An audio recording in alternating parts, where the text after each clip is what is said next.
예, 신종 코로나 바이러스가 경제계 그리고 특히 금융시장에 어떤 영향을 미칠까 참 다양한 분들과 다양한 의견들을 계속 듣고 있는데요.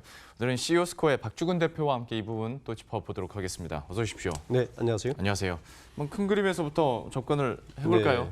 좀 시장에 이번 사태가 또 얼마나 영향을 미칠지도 궁금하고 글쎄 뭐 실질적인 타격 왜냐면 요즘에 이제 기간이 좀 되다 보니까 네. 언론 보도를 통해서도 뭐 세계 경제 성장률 몇 퍼센트 포인트 떨어질 수 있다 뭐 이런 얘기가 나오더라고요. 네. 어떻게 보십니까?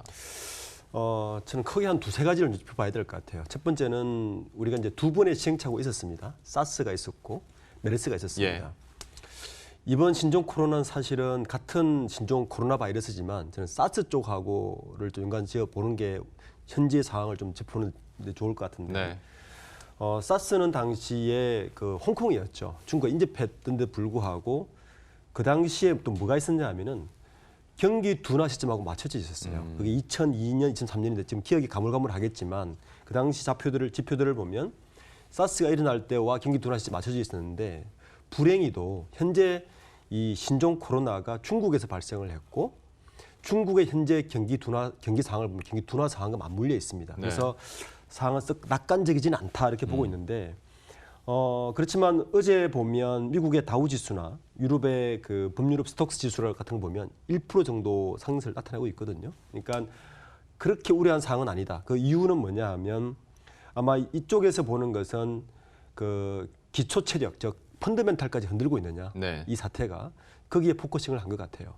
그래서 주가 다시 반등한 걸 보면 이게 일시적이 물론 오래 갈 수도 있지만 이 사태가 그 지난 사스나 메르스에 우리가 시행착오를 겪었듯이 경제 기초적인 펀더멘탈까지 흔들지는 않을 것이다라고 일부 보고 있는 것 같습니다. 예.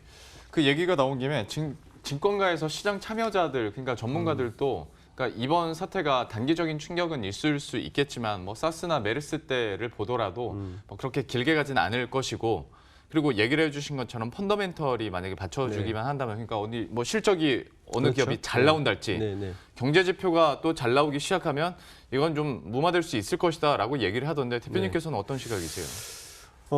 우선 아마 펀더멘털 흔들지 않을 것이라는 그렇게 보는 전망 중에 하나는 이게 중국에서 발생한 거에 대해서 다른 나라와 달리 중국의 통제력에 대해서 어느 정도의 신뢰성을 좀 보내고 있는 것 같아요. 네. 시진핑에 대해서. 두 번째는 이제 치사율이 이게 3% 정도인데 사스가 9.6%였거든요. 메르스가 34%였습니다. 그러니까 치사율이 상대적으로 낮다. 네. 그리고 이미 두 분의 시행착오를 거치면서 대응력에 자체에서 조금 훈련되어 있다는 것도 좀 시그널을 보낸 것 같고 다만 문제는 뭐냐면 중국이 전 세계 경제의 3분의 1을 차지하고 있다는 것입니다. 네. 그래서 사실 작년에 중국 양회에서 중국의 경기 둔화 때문에 그 경기를 화랑시킬 수 있는 여러 가지 걸 내놨단 말이에요. 네. 이게 시장에 통하지 않을 것이라는 우려는 사실 있습니다. 그러니까 시장에서는 중국이 그렇게 경기 화랑을 내놓을 수 있는 여러 장을 푼다든지 여러 상황을 내놔야 되는데 그게 어쩌면 이 상황과 맞물려서 먹히지 않으면 시장에 좀 충격을 줄 수 있다고 보고 있는 것 같습니다. 예. 그게 좀 우려한 사항이고 다만 우리가 우려되는 게 중요한 거죠. 우리나라 입장에서 보면 중국에 가장 영향을 미치는 게 반도체라든지 중국의 그러니까 중간재 수출 브릿지 역할을 우리나라가 하고 있기 때문에 예. 중간재 브릿지에서 우리나라가 어떤 영향을 받을 것이냐를 면밀하게 봐야 되는데 반도체의 영향성은 제한적일 것 같고요. 분명한 것은. 다만 당장 스페인에서 열리고 있는 뭐 IT 쪽라든지 이런 거에 대해서 중국의 화웨이나 이런 회사들이 어느 정도 영향을 받을 것인가를 좀 면밀히 봐야 되고 그 영향성에 따라서 우리나라 삼성전자나 기타 업체들이 반사이익을 받을 것이냐 혹은 오히려 같이 둔화에 빠질 것이냐를 보는 것이 이번 시장을 보는 데 좀 집중할 필요가 있을 것 같습니다. 예. 항상 이런 일이 일어나면 얘기해 주신 것처럼 반사이익을 받을 것이냐 같이 떨어질 것이냐 항상 얘기를 하던데 그래서 그 예측이 맞는 경우가 그렇게 많지 않은 기억이 있어서 네. 뭐 어떻게 되는지는 지켜봐야겠습니다만은 어쨌거나 단기적으로 그러면 국내 수출주들에게는 좀 타격이지 않을까라는 좀 조심스러운 걱정도 있긴 합니다. 여기에 대해서는 어떻게 보십니까? 그렇지 않아도 저희가 이제 그 중국의 지난 2016년 사드 이후에 중국 수출 동향이라든지 쭉 봐왔는데 수출길이 막히는 직접적인 타격은 좀 제한적일 것이라고 저는 보고 있습니다. 왜냐하면 그 소비재주보다는 이미 그 사드 이후에 화장품이라든지 기타 소비재주는 떨어질 때 떨어지는 상태였습니다. 네. 오히려 그 화장품이나 기타 소비재들은 이번에 한한령이 제한 풀리면서 오히려 호재가 될 줄 알았는데 사실은 고개 묶여 있는 게 문제지만 우리나라의 대중 수출에 아주 가장 큰 비중을 차지하고 있는 중간재 수출, 반도체를 비롯한 중간 수출들은 이 상황에 대해서 타격이 제한적일 것이라 보고 있고요. 단지 이제 이 바이러스가 중국 전역으로 퍼지면 중국 경기 자체가 하얀 곡선을 그리기 때문에 네.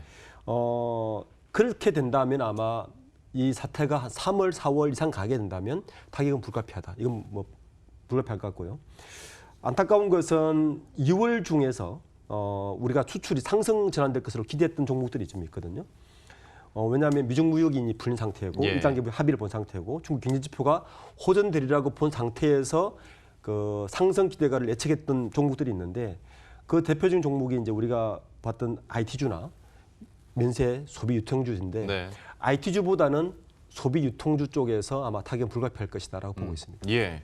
그러면 그 얘기 나온 김에 지금 당장 계속 좀 타격을 받고 실제로 주가도 급락을 했었던 게 여행이나 맞습니다. 뭐 면세점 그리고 화장품주 오늘 장에서는 좀 반등을 하긴 합니다만은 좀 여기에서는 당장에 진짜 제일 1차 타격이지 않습니까? 네. 그러면 이 업종군에 대해서는 어떤 의견 가지고 계십니까? 시기가 되게 안 좋습니다. 우선 춘절에 발생했다는 그게 좀 겁니다. 컸죠. 네. 춘절이 겹쳤다는 게 굉장히 부정적인 영향을 준 건데 춘절을 잘 보면 중국이 춘절 때는 해외를 가기보다는 중국 춘절 때는 중국 내에서 중국인이 머물다가 춘절이 끝난 시점부터 해외여행을 가기 시작하는데 바로 그 시점이 이제 걸리는 시점이라서 네. 유통 면세주는 뭐 어쩔 수 없이 좀 타격을 심할 것 같고요. 다만 이제 지난해 통계를 보면 올해 우리나라가 관광공사에서 중국 관광객을 예상한 숫자가 750만 명이었습니다. 사드 이후에 가장 많이 잡은 것 같은데 이 숫자의 감소폭은 어쩔 수 없을 것 같고요. 두 번째 그 면세점 업계에서 보면 사드 사태 때 외국인 관광객 수가 475만 명이었는데 그게 전년 대비 한 7% 준 숫자였거든요. 그러면 이번에는 얼마 정도 줄 것이냐를 예상해 보면 맥스 한 20% 정도 줄 것이라고 예상을 하고 지금 보는 게 좋을 것 같고. 네. 지난해 7월에 우리나라가 일본 사태 이후에 한 관광객 숫자가 좀 준 걸 감안한다면 거기서부터보다는 한 30% 이상 줄 것이라고 감안하고 면세점이나 유통업을 보는 것이 맞을 것 같습니다. 그러면 그 항공이나 여행 같은 경우에 여기는 왜냐하면 한번 일본 보이콧 때문에 소가리를 했는데 좀 괜찮아지나 싶던 와중에 또 중국에서 이렇게 돼버렸으니 또 2중, 3중으로 좀 곤란을 겪을 것 같은데. 맞습니다. 사실은 면세점 보세요? 업계보다 사실 가장 큰 타격은 저는 항공업계라 보고 있습니다. 왜냐하면 아까 방금 말씀하셨던 것이 7월달 이후에 우리가 반일 때문에 일본 내 주요 알짜 노선들을 이미 폐기한 상태에서 네. 오늘도 좀 발표하고 있지 않습니까? 중국 노선 이제 점점 중단을 하고 한 것에 대해서 지금 업계에서 보면 저가 항공의 구조조정이 불가피하다 이렇게 생각합니다. 특히 가장 큰 타격은 제가 볼 때 아시아나항공을 인수했던 HDC 산업개발 같은 경우는 인수하자마자 알짜 노선들의 중단 때문에 좀 구조조정이나 일부 저가 항공 노선도 매각 가능성이 염두에 둘 필요가 있을 것 같고요. 특히 이제 더 심각한 거는 중국 정부가 타국민 해외 단체 관광을 이미 금지했지 않습니까? 네. 금지했기 때문에 이에 따른 우리나라 항공사의 타격은 굉장히 불가피할 거고 여행사도 마찬가지로 여행사의 이러한 타격 때문에 여행사들도 문제는 우리나라 사람도 여행 가지 않는다는 것이죠. 사실 우리나라 관광객의 한 67%가 동남아, 중국, 일본이었는데 네. 한국 여행사들도 타격은 불가피하다. 굉장히 심각할 것 같습니다. 예. 참 그러면 이게 좀 궁금해지는 것 같습니다. 장기적으로 봤을 때 우리가 뭐 여행이나 항공 그리고 유통 소비주들 얘기를 했는데 지금의 이 사안들 지금 뭐 이렇게 일이 터졌으니까 어쩔 수 없다 치더라도 만약에 실제로 시진핑 중국 국가주석이 왔을 때 그리고 한한령이 좀 해제가 되는 기미가 더 확실해질 때 좀 요즘에 있었던 낙폭을 다 만회하고 다시 한번 좀 우상향할 수 있을까? 여기에 대한 판단은 어떻게 하십니까? 중요한 건 기업들의 실질적인 실적이죠. 실적과 펀더멘탈인데 저는 이 사태가 한시적이라고 봅니다. 그러니까 이제 한시적이라는 이야기는 직접 타격을 받는 유통, 면세, 항공, 여행 정도의 표면적인 타격은 피할 수가 없다. 네. 단지 그 표면적인 타격이 실질적인 실적에 영향을 주고 그 실적으로 인해서 펀더멘털까지 건드렸을 때는 전체 업종의 확산 속도가 있지만 만약 긍정적으로 봤을 때 3월이나 4월 이내에 어느 정도 좀 잠잠해지고 환원형이 풀린다면 이 실적 회복이나 그런 주가 회복은 저는 충분히 가능하다고 보고 있습니다. 그리고 그러면 한 가지 더 여쭤보도록 하겠습니다. 이것도 질문을 할 때마다 전문가들 사이에서 가장 의견이 분분한 건데 이 시기를 통해서 좀 기회가 될 만한 새로운 투자 아이디어나 전략이나 업종군이 있다면 어디가 있다고 보십니까? 우선 이 바이러스 그 사건 터질 때마다 늘 이제 뜨던 주였죠. 사람들이 바이러스는 숙주가 필요하고 숙주는 이동을 통해서만 전염이 되기 때문에 이동을 하지 않을 것이라는 예상을 주로 하는 거죠. 그래서 당장은 그 온라인 유통업의 호황이 분명히 예상됩니다. 예. 그와 함께 그 배달의 민족 같은 배달 시장도 굉장히 호황일 것이라고 저는 보고 있습니다. 네. 그리고 택배업 뿐만 아니라 이제 이동을 하지 않기 때문에 당장 게임 산업의 주가가 뜨고 있지 않습니까? 게임사들 그리고 5G와 함께 미디어 산업, 콘텐츠 산업도 굉장히 반사이익을 볼 것이다라고 저는 보고 있고요. 네. 마지막으로 이제 아까도 이야기했지만 헬스케어 네. 시장은 당연히 뜰 것이고 반대로 약간 3월 이후에 장기간으로 간다면 이제 업종 직접적인 타격과 간접적으로 받는 타격이 있는데 직접적인 타격은 아까 이야기했고 조금 더 밀가지 타격을 받을 수 있는 업종들은 정유업입니다. 현재 석유화학을 시작한 정유업인데 네. 석화나 정유가 작년에도 회복을 하지 못했는데 이미 달러가 17% 유가가 17% 떨어지지 있지 않습니까? 네. 사스 메르스 때 22% 떨어졌거든요. 그러니까 그 속도보다 훨씬 빠르게 떨어져 있기 때문에 석화와 정유 쪽에서는 불가능하고 이게 떨어지면 동반적으로 떨어지는 게 철강업입니다. 그리고 이게 조금 더 가면 조선중공업이 회복세에 들었다가 이 사태가 3월 이후까지 가면 조선중공업도 굉장히 타격을 받을 것은 분명할 것 같습니다. 예. 그러니까 얘기를 해주신 좀 수혜 업종 온라인 유통이나 또 배달이나 게임 쪽 얘기를 해줬는데 이거를 또 다 아우를 수 있는 게 전자결제와 그렇습니다. 관련해서도 또 수혜가 예상되기 때문에 이것도 한번 추가를 해보면 좋을 것 같고 경기 민감 업종이 좀 숨통을 트이려고 그러니까 좀 수급도 받쳐주려고 하던 차에 이번 사태가 터져서 이번 사태가 언제까지 이어질지를 봐야 다시 한번 상승 기조를 이어갈지 아니면 좀 꺾이는 계기가 될지도 한번 지켜봐야 될 것 같습니다. 마지막으로 한 가지 질문을 더 드려보자면 좀 이런 사태도 물론 중요하겠지만 우리가 정작 봐야 되는 건 예를 들어서 FMC에서 네. 어떤 뭐 의견을 낼지 아니면 경제 지표들이 어떻게 나올지 이게 더 중요하고 변수가 될 수 있다라는 얘기들도 있던데 좀 이 부분 짚어주시겠어요? 맞습니다.